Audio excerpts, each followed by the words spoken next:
Hi, it's Richard Hartledge from Land Morphology in my home garden. This is a little seating area designed several years ago. It's granite paving. The planks are 5.5 feet long and 16 inches wide. The little grouping is Acapulco chairs and a ceramic table. I'm still a plant collector at heart from 15 years in botanic gardens and managing plant collections. The containers are all found objects, mostly industrial, that I accumulated from the East Coast. It's much easier to find these things in the Northeast.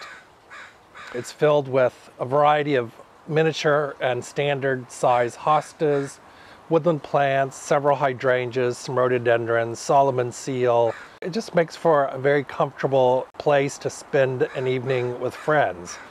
Overhead is a European chestnut. Don't ever plant one unless you are doing a large estate or a city park. It's just always dropping something. It's really not a good urban tree, but it's on the neighbor's property. I saw these wire baskets at Terrain and put one up, and then got the idea that I would do a little fleet of spaceships from the tree as kind of a joke. And it is the most asked about feature in the garden, bar none. And the first question is, how did I get them up there? Did I climb the tree? Did not climb the tree. I used a tree throw, which is a 10-ounce leaded weight, and I got pretty good at it. And then I pull up a climber's rope through it with a loop it around the branch, and that holds the pots in place.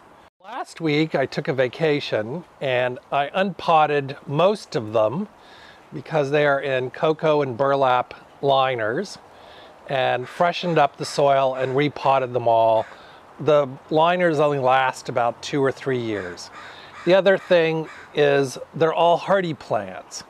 Bamboo grass and Cucarellas overhead, and Japanese rooftop iris, and hardy epiphytic ferns.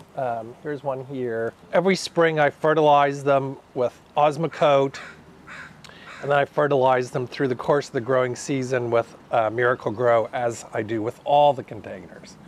So it's just a fun little space and a nice place to relax in the evening with a drink and some munchies. And before COVID-19, would host parties for clients and friends here. And this certainly is the place that everyone gravitates to by the end of the evening. So thanks for joining me, and we'll talk about other aspects of the garden later.